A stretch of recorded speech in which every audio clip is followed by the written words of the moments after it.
ربنا انفعنا بما علمتنا رب علمنا الذي ينفعنا رب وفقنا ووفق أهلنا وقرابتي لنا في ديننا.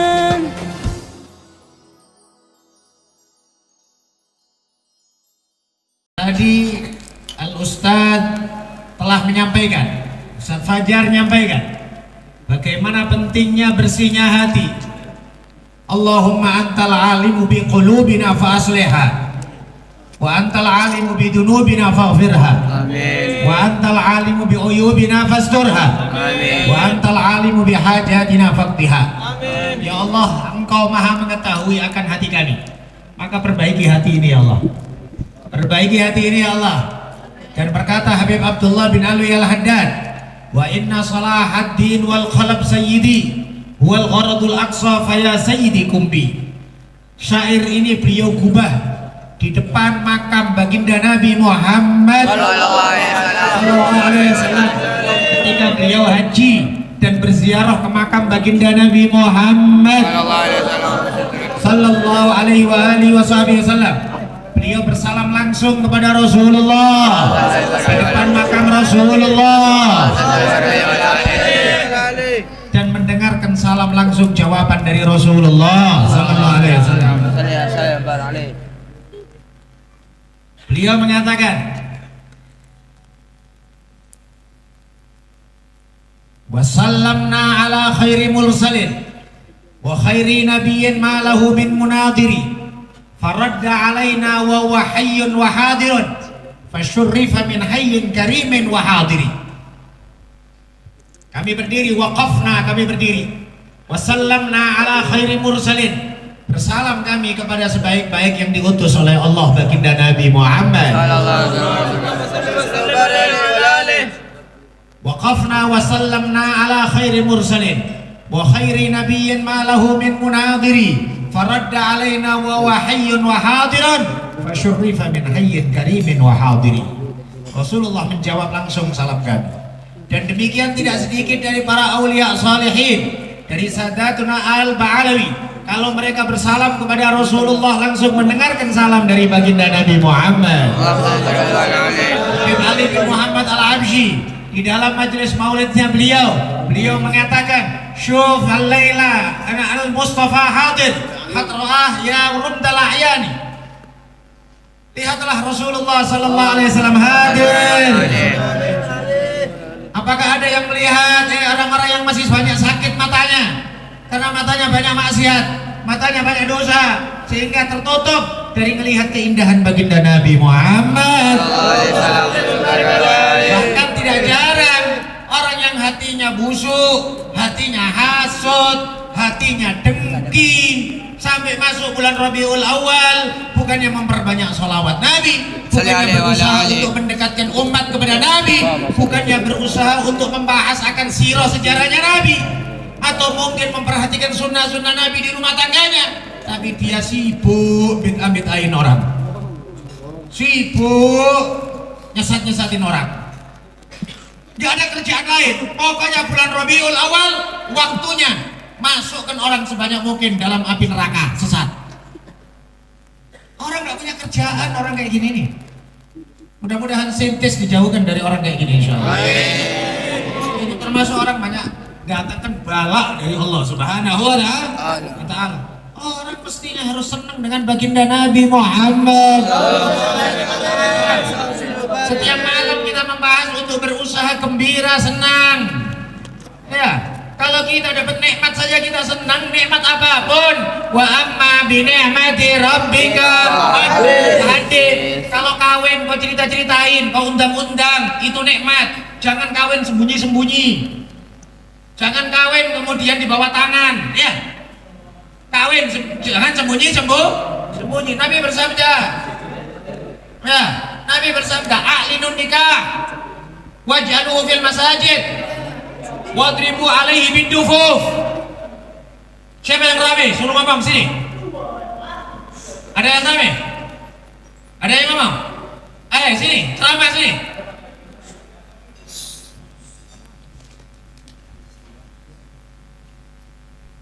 Ini majelis adalah majelis tidak dikeraskan suara kecuali sholawat kepada baginda Nabi Muhammad. Kecuali ilmu yang manfaat. Kalau sekiranya nggak senang hadir, keluar saja, nggak apa-apa, nggak masalah. Ya, sering kita sampaikan kepada panitia semuanya. Kita menolak adanya orang-orang yang rame di majelis. Kita nggak senang menolak adanya orang-orang yang ngerokok di majelis. Maka ya ikhwan, tadi kita sampaikan, kita gembira dengan baginda Nabi Muhammad SAW. Majelis ini mengeraskan suara hanya dengan zikir kepada Allah dan salawat kepada Nabi Muhammad. Lain tidak. Maka tidak ada suara kemudian keras untuk ghibah, tidak ada. Suara keras untuk meninggikan partai, tidak ada. Kita hanya fi buyutin adzinallahu an turfa'a wa yudhkara fiha ismuh yusabbihu lahu fiha bil ghudwi wal asal. Di rumah-rumah Allah Subhanahu wa taala yang mengizinkan untuk dimuliakan dan diangkat suara, wa yudhkaru fiha ismuh, zikir kepada Allah, asma Allah Subhanahu wa taala. Itu yang dikeraskan. Nah, termasuk juga sholawat kepada Rasulullah. Allah yang menyuruh, Allah yang menyatakan wa rafa'na laka dzikra. Kami tinggikan namamu wahai Nabi Muhammad sallallahu alaihi. Maka tadi kita sampaikan, kalaulah nikmat-nikmat lain kita disunahkan untuk menampakkan syukur, maka jangan dibalik-balik. Urusan nikmat sembunyi-sembunyi, urusan musibah cerita orang sekampung tahu. Ini kebalik.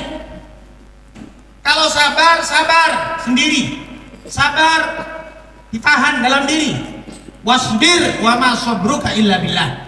Sabarlah engkau wahai Nabi Muhammad. Wa ma sabruka illa billah, dan tidaklah sabarmu illa billah kecuali dengan Allah. Hanya sama Allah saja sabar. Tapi kalau syukur, wa amma bi ni'mati rabbika fahaddits, ceritakan. Tadi kita sampaikan, Anda kawin, buat undangan rame. Nabi bersabda, ramaikan pernikahan, buat di masjid, pukulkan rebana. Disuruh oleh Nabi, kawin pukul, wadribu alaihi binduf. Nabi yang suruh, Nabi yang suruh. Gak ada hadisnya Nabi buatlah kawin kemudian undang keyboard mak lampir, gak ada. Ya kan? Sekarang kita balik-balik. Maka oleh sebab itu kepingin berkah, sholawat kepada baginda Nabi Muhammad sallallahu alaihi wasallam. Maka ya ikhwan, syukur itu harus dinampakkan. Jangan kemudian kita balik-balik urusan penyakit cerita ke semua orang. Urusan rugi bisnis cerita ke semua orang. Urusan ditipu sama orang dikit sekampung dengar. Tapi kalau untung besar nggak pernah cerita. Untung besar nggak pernah nyampe ke masjid duitnya. Ini kebalik kayak gini.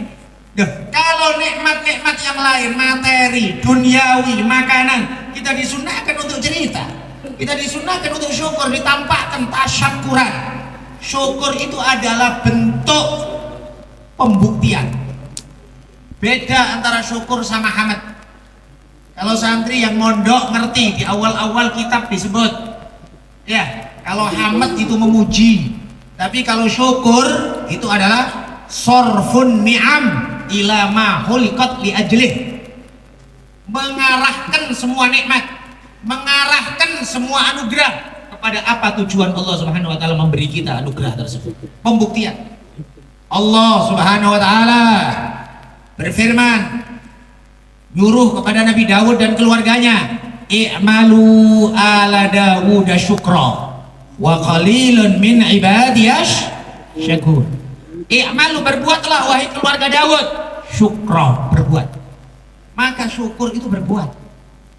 Sama juga demikian, orang senang syukur dengan lahirnya baginda Nabi Muhammad. Saya berbicara kepada orang-orang yang menganggap lahirnya Nabi Muhammad, diutusnya Nabi Muhammad adalah nikmat. Saya berbicara kepada orang yang menganggap Nabi Muhammad diutus sebagai nikmat dan rahmat. Tapi saya nggak kebayang ada orang Islam kok kemudian berbicara Nabi Muhammad bukan rahmat. Saya nggak kebayang kalau ada orang Islam yang mengatakan lahirnya Nabi Muhammad biasa-biasa ajanya. Wah, dalam Al-Quran ini, Al-Quran, saya nggak bicara pendapat ulama ini, Al-Quran. Doanya Nabi Isa untuk memohon kepada Allah turun makanan dari langit karena permintaan dan desakan dari kaumnya. Sampai pun Nabi Isa sebetulnya awalnya tidak mau, tapi mereka memaksa supaya kami jadi saksi, wahai Nabi Isa. Akhirnya Nabi Isa ngangkat tangan, Rabbana anzil alaina ma'idatan minas sama takunu lana idan li awwalina wa akhirina wa ayatan minka warzuqna wa anta khairul raziqin. Ya Allah, turunkan kepada kami hidangan makanan. Anzil alaina ma'idatan minas sama, turunkan dari langit hidangan makanan. Takunu lana idan li awwalina wa akhirina, hidangan tersebut menjadi hari raya untuk awal kami, akhir kami. Awal kami maksudnya umat awal kami di masa itu, wa akhirina sampai yaumul qiyamah, sampai yaumul qiyamah. Jadi hari raya ini makanan, ini makanan jadi hari raya. Apakah makanan itu masih ada sampai sekarang? Tidak ada. Apakah makanan itu sampai berlaku sampai sebulan penuh? Enggak. Ya hari itu aja dimakan rame-rame, kemudian mereka bersyukur, selesai, habis. Jadi Id, hari raya di awalina wa akhirina. Kemudian Allah Subhanahu wa taala menyatakan, akan aku turunkan. Qala inni munazziluha alaikum. Akan aku turunkan. Faman yakfur ba'du minkum fa inni u'adzibhu 'adaban la u'adzibhu ahadan minal awwalin. Akan aku turunkan itu makanan. Firman-Nya Allah. Tapi hati-hati. Ingat, siapa yang kufur dengan makanan ini akan aku azab dia dengan azab yang tidak pernah aku azab orang sebelumnya. Yang saya maksud, ini makanan. Ini makanan. Sebagai Id, hari raya. Bagaimana dengan turunnya baginda Nabi Muhammad? Bagaimana dengan lahirnya Nabi Muhammad? Lahirnya Nabi Muhammad adalah awal dari semua kebaikan umat. Lahirnya Nabi Muhammad adalah awal dari semua kebaikan dunia akhirat. Kalau Nabi Muhammad tidak lahir, mana ada Islam? Terus kau mau buat agama sendiri, gak harus Nabi Muhammad lahir gitu? Otakmu kemana? Allah yang menentukan Nabi Muhammad yang membawa agama ini. Ketentuan Allah. Allahu a'lamu haitsu yaj'alu risalata. Allah Maha mengetahui diletakkan di mana, kapan Allah meletakkan kerasulan kepada Nabi Muhammad. Allah yang ngatur. Lahirnya Nabi Muhammad Allah ngatur, ibunya Nabi Muhammad Allah yang ngatur, ayahnya Nabi Muhammad Allah yang ngatur, kota kelahiran Nabi Muhammad Allah yang ngatur, hari lahirnya Nabi Muhammad Allah yang ngatur, bulan yang di situ dilahirkan Nabi Muhammad Allah yang ngatur. Terus ada orang kemudian bilang, bulan Rabiul Awal ini biasa-biasa aja nya. Jadi kau merendahkan aturan Allah Subhanahu wa taala, takdir Allah yang Allah menentukan. Bahkan sampai ada orang yang bilang ayah ibunya Nabi di neraka. Naudzubillah, amin. Maka ya ikhwan, gembira ini tadi kita sampaikan. Gembira dan harapan besar kita. Kalau tadi Ustadz menyampaikan, Ustadz Fajar menyampaikan, Kalau kita berharap mudah-mudahan bersih hati kita. Ya Rob, amin ya Rob. Amin. Kalau saya malah lebih berharap lebih dari itu. Saya lebih berharap bukan sekedar bersih hati kita semuanya, tapi insya Allah bersih dan membersihkan orang lain. Amin ya Allah. Tahir mutahhir, suci dan mensuci. Ada air suci tapi nggak mensucikan. Ini bandrek suci, kena baju nggak najis baju kita. Ya, kesiram kopi dipakai sholat nggak apa-apa, nggak najis. Tapi nggak boleh Anda wudhu pakai bandrek, nggak boleh Anda wudhu pakai kopi. Dia suci tapi tidak mensucikan. Nah, nggak bisa cuci baju pakai kopi, nggak bisa. Tapi air mutlak yang diantaranya adalah harapan kita ya ikhwan, harapan kita datang dengan membawa dosa masing-masing. Kita bawa dosa masing-masing. Insya Allah kita nggak bangkit dari majelis ini kecuali insya Allah dosa kita semuanya sudah dihapus oleh Allah. Amin ya Allah. Itu Nabi yang bersabda dalam hadis Sahih Bukhari yang disebutkan, Allah berfirman, "Qumu maghfuran lakum wa buntilat sayyi'atukum hasanat." Ya. Bangkitlah kalian semuanya dalam keadaan diampunkan oleh Allah. Dosa-dosa kalian diganti oleh Allah kebaikan. Dosa kalian diganti oleh Allah kebaikan. Ada malaikat interupsi. Ada malaikat interupsi bilang, "Ya Rabb, fihim man ja'a li hajat." Ada satu orang yang datang enggak niat maulid, cuma tengok-tengok aja. Cuman tengok aja. Atau kepingin nagih utang kawannya. Ditanya, "Mana? Wah itu, hadir di masjid Maulidan Arba'in." Oh ya udahlah, aku tunggulah di situ, ikutlah. Ngapain Pak? Nagih utang. Nagih. Atau mungkin ada juga yang jomblo-jomblo niat pacaran. Mudah-mudahan nggak ada. Amin. Mudah-mudahan nggak ada. Jangan ngerusak sucinya majelis. Tapi ada malaikat yang interupsi. Ya Rabb, ada orang yang datang karena ada hajat ya Allah. Sampai pernah diceritakan saat Al-Habib Muhammad bin Abdullah Al-Haddad pernah menyampaikan hadis ini di orang kampung. Di orang kampung namanya orang Badui, polos-polos. Ada satu orang Badui langsung berdiri. Dia ngomong, "Habib, apa urusannya malaikat itu kok interupsi?" Katanya. Bukan urusannya dianya, ngampunin nggak ngampunin, terserah Allah. Ngapain pula dia tanya-tanya? Nggak suka aku sama malaikat yang kayak gitu. Sampai tertawa Habib Muhammad bin Abdullah Al-Haddad akan polosnya ini orang. Tapi walhasil malaikat itu karena ghirah, kecemburuan Allah Subhanahu wa taala. Malaikat itu memiliki kecemburuan yang besar. Nggak mau majelis-majelis taklim ini ternodai. Nggak mau tempat-tempat suci ini terkotori. Nggak mau niat-niat baik dakwahnya Rasulullah kemudian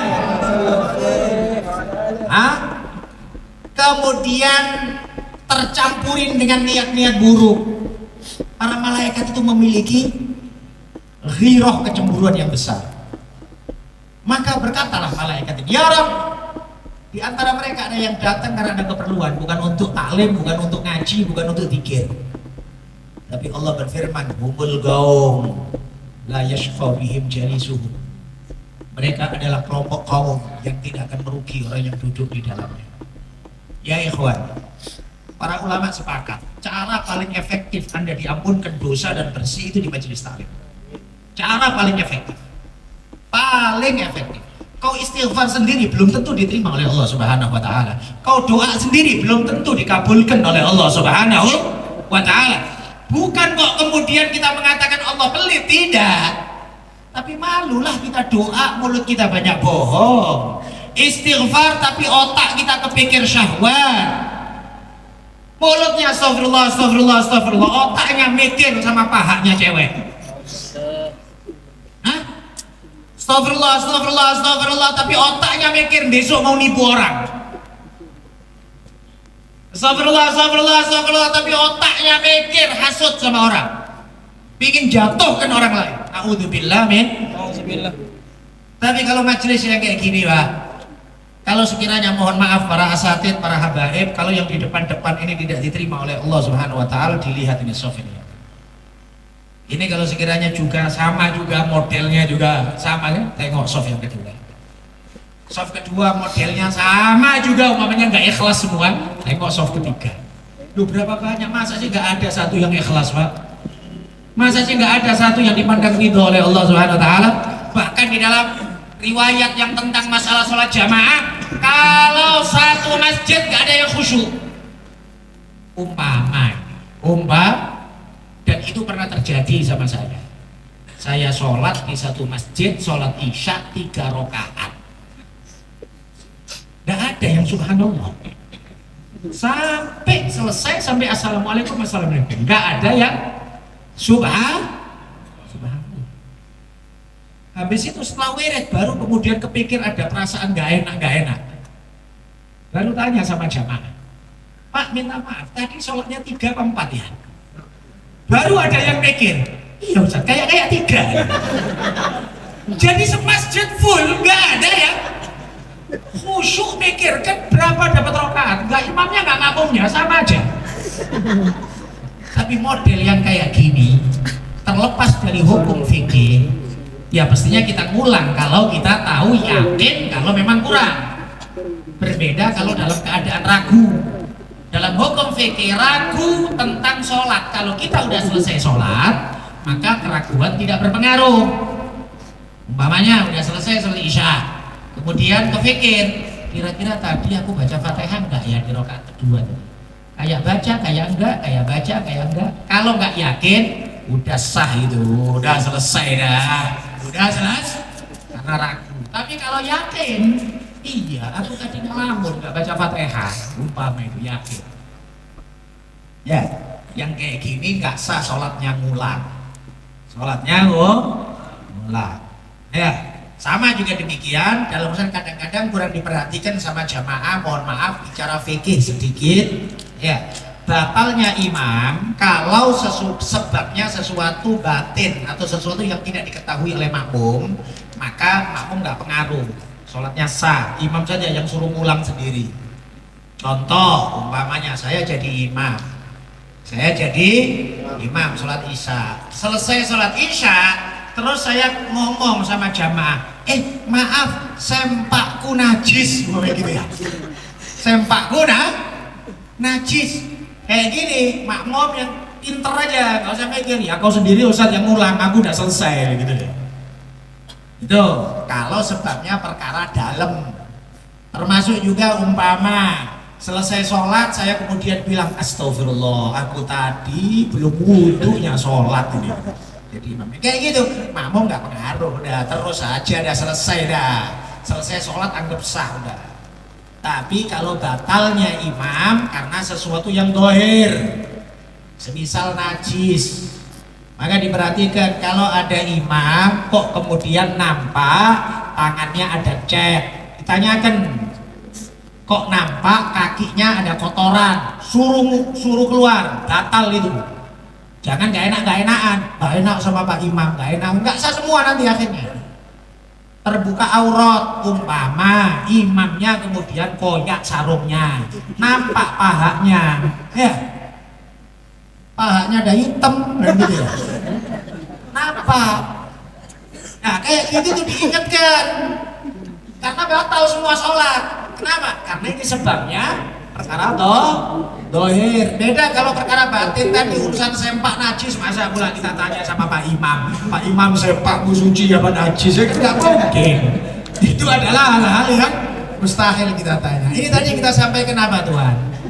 Ya, kalaupun semuanya tidak ikhlas, kalaupun semuanya banyak kurang, Allah Subhanahu wa taala menerima karena kumpulnya mereka karena Allah Subhanahu wa taala. Maka majelis ini harapan besar kita, insya Allah majelis ini diterima oleh Allah Subhanahu wa taala. Bukan karena faktor kita, bukan karena siapa yang hadir, tapi faktor baginda Nabi Muhammad sallallahu alaihi wasallam.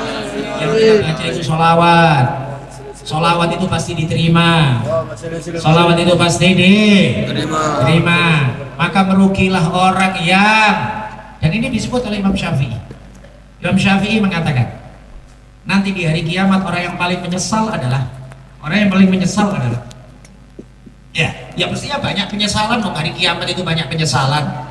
Dalam Al-Quran ada surat namanya surat At-Taghabun. Surat At-Taghabun, surat merugi. Karena di hari kiamat semuanya pasti merugi, merasa merugi. Yang kafir rugi, bahkan yang amal soleh pun juga ngerasa, ya Allah kurang serius amal soleh, pastinya ada kekurangan. Tapi Imam Syafi'i mengatakan, nanti di hari kiamat ketika orang mengetahui fadilahnya zikir, besarnya fadilah zikir, dan ringannya zikir. Zikir itu nggak perlu biaya, zikir itu nggak perlu tenaga banyak, zikir itu nggak perlu berbagai macam syarat rukun, nggak ada. Tapi dia tidak zikir, dia orang yang sangat menyesal dan merasa rugi betul-betul. Semua ibadah ada syarat rukunnya. Nah, bisa juga dengan biaya. Tapi kalau zikir nggak ada biaya, nggak harus berdiri, nggak harus duduk, nggak harus punya wudhu. Dan zikir bukan hanya sekedar subhanallah, subhanallah, subhanallah, alhamdulillah, alhamdulillah saja. Ini juga majelis zikir ini. Anda duduk saja dapat pahala. Datang tidur, bangun-bangun pas dikasih berkat, pahala. Yang penting hormatin majelis. Kalau tidur termasuk hormatin lah itu. Ya, yang penting jangan di depan kali. Cuan sana biar nggak nampak. Kan gitu kan ya? Nggak apa-apa. Meskipun umpamanya di majelis main HP, umpama, ya meskipun nggak pantas, ya kan? Di majelis main HP, kadang-kadang nengokin, gini-gini aja di majelis. Kadang-kadang senyum-senyum diri. Gila ya. Di majelis taklim, nggak kurang-kurang waktu di rumah nengokin Facebook, nggak kurang-kurang waktu di luar sana nengokin media sosial. Di majelis, di masjid nengokin HP sambil senyum-senyum sendiri. Agak gila ya itu. Turun rahmat dari Allah Subhanahu wa Ta'ala. Kau sibuk sama gambar entah apa yang kau tengok itu. Ya. Maka oleh sebab itu doa. Tapi majelis ini adalah juga bagian dari zikir. Bagian dari majelis zikir. Maka fadilah, apalagi sholawat kepada baginda Nabi Muhammad. Zikir belum tentu diterima karena dilihat ikhlas tidaknya, khusyuk tidaknya, ngerti arti tidaknya. Zikir, kan? Tapi kalau sholawat sama Nabi, kau ngerti artinya, nggak ngerti artinya, pahala besar. Kau faham, nggak faham, pahalanya besar. Kau khusyuk, nggak khusyuk, dibalas oleh Allah 1, dibalas 10, 10 dibalas 100, 100 dibalas oleh Allah. Allah yang balas, bukan Nabi Muhammad. Allah yang balas, Allah yang langsung, Allah yang balas. Loh, udah gampang enak kayak gitu. Kalaupun tidak hadir pun mungkin masih mending. Ini ndak fitnah di luar. Untuk apa masjid rame-rame bikin maulid? Untuk apa masjid-masjid kemudian keluar dana untuk peringatan maulid Nabi? Otak apa kayak gini nih? Kau dikasih kemudahan untuk selamat dunia akhirat, kau diberi kesempatan berkah dunia akhirat, gampang kali dah. Ikutin maulid, sholawat, dukung majelis peringatan Maulid Nabi. Selesai dah. Berkah hidupmu, gembira terus kau. Tengoklah ini yang main-main rebana ini. Kau pikir mereka orang kaya apa? Mungkin sebagian ada yang belum kerja kan? Tapi tengoklah, senyum aja terus, ketawa aja terus, ya kan? Senang terus mereka. Barokahnya senang dengan qasidah muji baginda Nabi Muhammad. Tapi orang yang tidak senang dengan Maulid Nabi, tengoklah, meskipun ustadz, meskipun tuan syekh, ya, meskipun murabi namanya, ya kan? Sedikit bid'ah, tengoklah, sempit kali dadanya ini. Pokoknya pusing kali pikirkan orang apa, pokoknya orang ini neraka. Nengok orang, neraka. Ya udah kau sendiri masuk surga, nggak tahu surganya siapa. Masa setiap nengok orang mesti, sesat. Wah sesat ini. Pakai kopiah, apalagi kopiahnya gambar sendal Nabi. Katanya di atasnya ada gambar sotong begini. Saking bencinya ya mas. Ya Allah.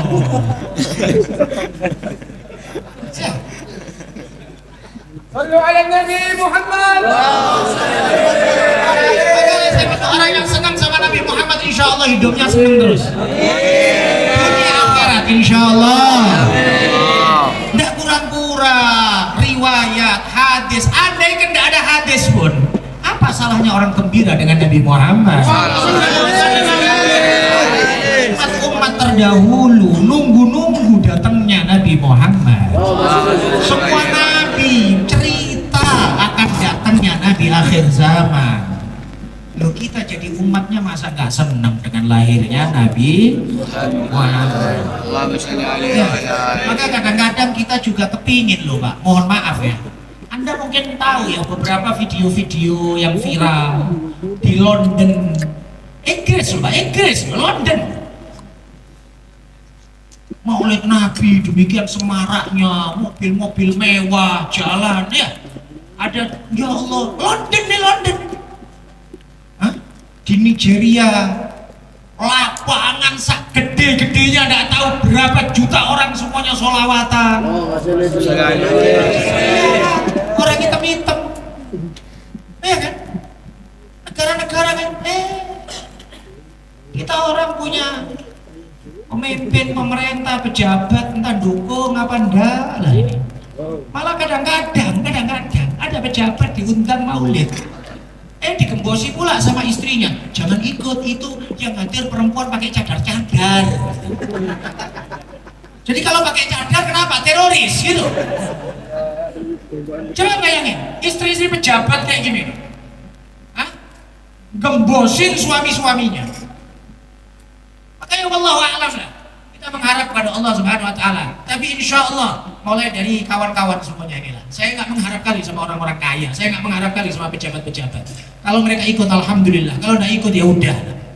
Tapi insya Allah agama ini memang dimajukan oleh Allah Subhanahu wa ta'ala dari para du'afa pertama kali. Kita merasa diri kita dhaif, mohon maaf, kita merasa diri kita dhaif. Dan kita berharap dengan kedhaifan ini Allah Subhanahu wa ta'ala akan menurunkan pertolongan. Hadisnya Nabi, innama turzakun wa tunsurun bi du'afaikum. Sesungguhnya kalian diberi rizki oleh Allah, diberi pertolongan oleh Allah sebab orang-orang dhaif di antara kalian. Orang-orang dhaif. Di majelis yang kemarin beberapa hari lalu saya sampaikan, harapan besar kita adalah kita hadir majelis, datang dengan tawadhu, hati yang rendah diri, kemudian merasa kita hajat sama Allah dan Rasulullah, kita mengemis pada Allah dan Rasulullah untuk Rasulullah datang dalam undangan kita. Dan Rasulullah kalau diundang sama orang miskin biasanya perhatiannya lebih. Rasulullah diundang sama orang miskin perhatiannya lebih. Kita pakai baju kayak gini, baju putih, pakai imamah, pakai rida, pakai serban segala macam, bukan untuk sombong-sombongan, tapi kita kepingin yata jamal, kita kepingin merasa agak sedikit cantik, tampan dikit demi baginda Nabi Muhammad. Masa setiap malam yang kita hadir maulid, kita anggap itu itu adalah malam hari raya. Kita setiap malam kita hadir peringatan Maulid Nabi, kita anggap itu adalah hari istimewa dan juga malam hari raya untuk kita. Namanya hari raya, kita pakai baju yang baru, kita pakai baju yang bagus. Yang nggak setiap hari nggak bisa pakai baju baru, paling nggak ganti baju, paling nggak ganti baju, nggak ganti baju, paling nggak disemprot minyak wangi, ya, untuk menutupin kebusukan kita, ya kan? Jangan pula kemudian hadir maulid udah berhari-hari itu aja dipakai-pakai, bau pula. Ya, maka niat untuk yatajamal karena Allah Subhanahu wa taala. Nabi itu katanya disebutkan kan, banyak orang bilang Nabi itu sangat sederhana. Betul. Rumahnya Nabi itu nggak ada keramik, rumahnya Nabi tidak berlantai, rumahnya Nabi itu cuma tanah. Ya, sangat sederhana kan. Tapi supaya paham, Rasulullah punya baju untuk terima tamu. Rasulullah punya baju untuk terima. Rasulullah punya cermin dan sisir. Untuk beliau sisir rambutnya ketika mau menjumpai kawan sahabat. Disisir. Beliau selalu suka pakai minyak wangi. Padahal tanpa minyak wangi pun Rasulullah paling wangi. Keringatnya Rasulullah lebih wangi dari minyak kasturi. Tapi Rasulullah senang pakai minyak wangi. Jangan kemudian berpandangan kalau sufi tasawuf itu harus compang-camping, tasawuf itu harus berantakan, tasawuf itu kemudian bajunya kotor-kotor. Nah gitu. Tengok Rasulullah. Rasulullah sangat sederhana. Kadang-kadang beliau nggak makan sehari, 2 hari, 3 hari. Diletakkan batu di perutnya beliau untuk menahan lapar. Tapi beliau punya baju khusus untuk menerima tamu. Beliau sering bersisir, beliau berkaca, ya, supaya Anda paham gimana Rasulullah menghormati orang lain, menghormati jamaah, menghormati sahabat, menghormati tamu.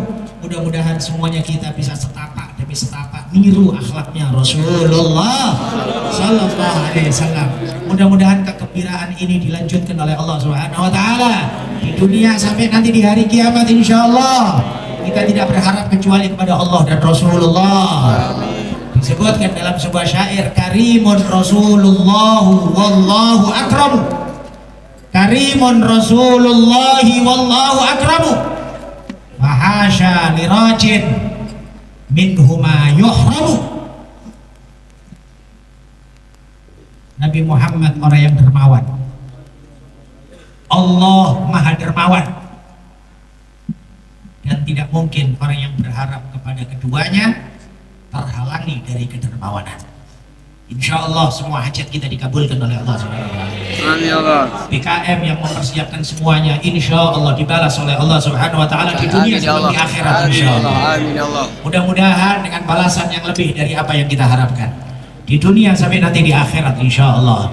Dan harapan besar kita, insya Allah kita menjadi orang yang paling bahagia dengan syafaat Rasulullah. Amin. Orang yang paling bahagia dengan memandang Rasulullah. Orang yang paling bahagia dengan kedekatan kepada Rasulullah. Orang yang paling bahagia dengan semua bentuk syafaatnya Rasulullah di hari kiamat. Zahir wa batin, amin ya rabbal alamin.